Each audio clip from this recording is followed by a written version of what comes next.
everyone, welcome back. You know how much we love to really get under the surface of a topic. And today we're diving into rebellion, like truly diving in with two figures who kind of wrote the book on it, Lucifer and Set. Big time rebels. Right. I mean, these names, they're practically synonymous with going against the grain. Absolutely. But here's the thing. We're not just slapping labels on them like fallen angel or god of chaos. Yep.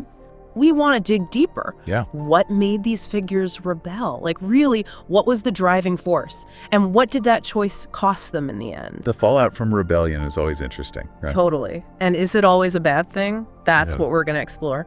So to help us unpack all of this, I've got our expert with us, ready to jump in. Let's do it. This is one of those topics that can seem pretty simple on the surface, good versus evil, but the more you look at the motivations and the context, it gets messy. Oh, it gets complicated. That's why we're here. So let's start with Lucifer. We're talking about the ultimate fall from grace. This is the being of light, the epitome of divine beauty and obedience. Right. And then, boom, he rebels against it all, against God. What could possibly lead someone down that path? Well, the way Lucifer's portrayed, a lot of times, it's like he's this purely evil figure, right? Yeah. Like it's all pride, lust for power. The devil on your shoulder kind of thing. Exactly. But if you actually go back to the source material and look at his story, it's a lot more nuanced, even tragic, you could say. Oh, for sure. Because it wasn't just about wanting to be above God, it was something more fundamental. Okay, I'm intrigued. So what was the big issue? Free will. Free will. All right, we all like a little free will. Oh, exactly. But imagine being created with the ability to think for yourself, make your own choices. Right, like we're all But then being told, nope, you just follow orders, don't ask questions. That's going to cause some friction. Oh, yeah. And that right there, that's the heart of Lucifer's rebellion. He didn't get down with blind obedience. Interesting. So it's less about being evil and more about this philosophical difference? Absolutely. He thought blind faith, it actually held creation back. Like true potential only comes from being able to choose, even if you stumble, even if you pick wrong sometimes. So in a way, he saw himself as, what, liberating creation? Yeah, like he's doing everyone a favor. He couldn't just sit back and watch creation unfold on some predetermined path. Right, had to shake things up. He wanted to empower, let creation reach its potential. But, and there's always a but, right? Yeah, always a catch. This whole free will thing, it cost him. What do you mean? Big time. Oh, okay, so he's got this noble goal, fighting for free will, but then there's this other side. He's also, what, seeking power to make it happen? You hit the nail on the head. It's that tension that makes Lucifer so compelling. Think about it. He goes from the most radiant being, pure light. You're right, everyone loves him. To this figure of darkness. Yeah. Chained to his own ambition. That's a rough fight. And those wings he's known for. Yeah. Once they meant freedom, now it's like they're a constant reminder of what he lost. That is heavy stuff. So he's fighting for liberation, but then ends up trapped, in a way, by the choices he made. Exactly. He wanted to set creation free, but that desire for power, it twisted things. There's a lesson in there somewhere. Okay, so Lucifer, this complex figure with this really intense ideal that ends up costing him. But let's shift gears a bit. Talk about Set. Now he's all about chaos, but what's behind that? It can't just be random, right? See, with Set, we're dealing with a whole different kind of rebel. Yeah. Not even about right versus wrong, good versus evil. Chaos is just, well, it's in his DNA. It's like breathing for him. Exactly. Yeah. He is that force of nature, that unavoidable chaos that keeps everything from going stale. So he's like the cosmic reset button. Kinda, yeah. Like, imagine a river, right? Right. Without some kind of current, some change, it gets all stagnant, disgusting. Said, he's that disruptive energy, keeps things moving, necessary. It's so not evil, just the chaotic. You got it. But don't get me wrong, his actions, they're not always pretty. Right, like what about Osiris? Not exactly a peaceful changing of the guard. No, brutal for sure, but even that served a purpose. From Set's point of view, at least, it wasn't just to grab power, it was to shake things up. He sees stagnation as the enemy. So he's the chaos to Osiris's order. Think of it like this, Set. He sees chaos as the engine of creation, the driving force of everything. Okay, so we have Lucifer, driven by this vision, this better world he wants to create, and then there's Set, who's all about just pure disruption, pure change. And neither one is backing down. So what happens when these two forces collide? Because you know it's going to happen. That is when things get really, really interesting. We are talking about clash of ideologies on a cosmic level. It's huge. All right, now I have to know more. Oh, yeah. We're going to have to save that clash for next time. Stay tuned. This is going to be good. It's like, imagine taking the universe's rule book, setting it on fire, Oh, wow. And see what grows back from the ashes. Yeah. That's what this clash is, Lucifer and Set finally facing off. All right, I'm hooked. Set the scene for us. How does this cosmic showdown actually go down? Okay, picture this.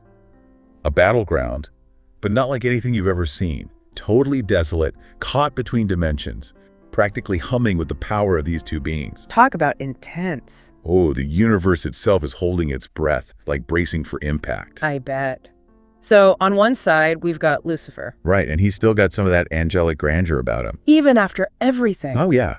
But the way he fights, it's all precision, every move calculated. So strategic. And it's not just strategy. Every attack, it's fueled by that unwavering belief. Yeah. But he still thinks he can shape the world, but his way... So even in rebellion, there's that desire for control, huh? It's ingrained in him. But then there's Set. Now he's a whole other story. He is a whirlwind, pure chaotic energy. Complete opposite. Totally. No plan, no desire to rule or anything.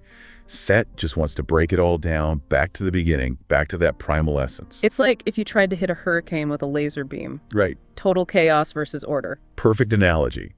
And what's crazy is this battle, it's like a dance. Brutal, but a dance. Yeah. Each of them, they mirror the other's strengths, weaknesses, everything. Now that's fascinating and kind of ironic when you think about it. Totally. Because here's Lucifer trying to force his will on the universe. Right. Remake it in his image. And in doing that, he starts to see it. The same kind of tyranny he rebelled against in the first place. He wanted control, but is it any different than what he was fighting? So he's battling Set, but also like his own issues, his own need for control. Exactly. And Set, on the other hand, Mr. Disruptor, he's faced with the other side of that coin. What happens when chaos goes unchecked? Which is... He's tearing down Lucifer's attacks, yeah, but then he sees it. Mm-hmm. No form, no structure, it all just falls apart. Meaningless, temporary. So both of them, they're being forced to confront the flaws in their own game plan. Like looking in a mirror and not liking what they see. So this realization, in the middle of this cosmic brawl, how does it actually play out? Okay, so the very fabric of their battleground, it starts to warp. Reality breaking down. Oh yeah, mountains are crumbling, skies are cracking. It's like the universe itself is saying, cut it out, you two. Intense. But then what? In all that chaos, there's this shift. Lucifer's attacks, they lose that edge, that certainty. Doubt starts to set in. He hesitates. Is forcing his order on everyone any different? That's the question that creeps in. Aniseta, does he have a similar aha moment? Oh yeah. See, chaos, his thing, it starts to flicker. It's like he's realizing destroying everything. It's old. Even chaos, it needs something to push against, So it's not like a light bulb moment, but more like this slow dawning. A gradual realization. Mm-hmm. And the fight, it doesn't end with this big explosion. It just stops. Just like that. Like a record scratch. And in the silence, that's where the real victory happens. Not a very flashy victory. Not flashy, no. Because they realize they're two sides of the same coin. Order, chaos, creation, destruction. Can't have one without the other. So no winner, no loser? Nope. They fought to a standstill, but they walked away with something way more important. Self-awareness. That's deep. But what about us? We're not out there battling on a cosmic scale or anything. What are we supposed to do with all this? So we went on this whole journey, right? Lucifer and Set, from defying the rules to this kind of truce in the middle of, well, everything falling apart. Their story, it really makes you think. It does. It's so much more than just good versus evil, like you said. Way more. It's about how we exist, how everything exists. You can't have one without the other. Order, chaos, creation, gotta have both. Like you always hear, can't have light without darkness. And sometimes they get tangled up in a big cosmic wrestling match. That's one way to put it. Yeah. But yeah, Lucifer wants this perfect world, but he still needs to be in charge. And Set, Mr. Break It Down, he realizes that without some rules, it's all just dust in the wind. No foundation. And they needed each other, in a way, to see their own hang-ups. Like a reality check, but on a huge scale. And we're not so different, are we? I mean, we all have that little rebel inside, right? Oh, totally. We want to shake things up, question things. But we like some order, too, to know where we fit in. Stability. It's a balancing act, figuring out how much of each. Right. Too much control and things get boring, but too much chaos and nothing gets done. Finding that sweet spot, that's the key. Mm-hmm. And it's tricky. It's always changing. So, big question. How do we, channel our inner Lucifer and Set? Without ending the universe, obviously. Well, first you got to know they're there. Those urges, that's not bad. It's about when to listen to them. Like, pick your battles. Kinda. There are times you need that Lucifer energy. Question everything. Innovate. Don't just accept the way things are. Push the boundaries a little. But then there are times you need that set energy too. Break out of the routine, shake things up, Embrace a little chaos, maybe? It's good for the soul. Yeah. It's where the interesting stuff happens. So it's both, not one or the other. Finding that balance. And look, it's going to be uncomfortable sometimes. You have to push yourself, get out of that comfort zone. That's where the growth happens. Right? All the good stuff. Just like Lucifer and Set, got to break things down to build something new. So what's the takeaway for everyone listening? Even when things seem impossible, totally at odds, there's always a chance for growth, for understanding, maybe even a little balance. Well said. And on that note, we'll leave you all to ponder that inner Lucifer, that spark of Set. How do you find your own balance? Keep exploring, keep questioning, and we'll see you next time for another deep dive.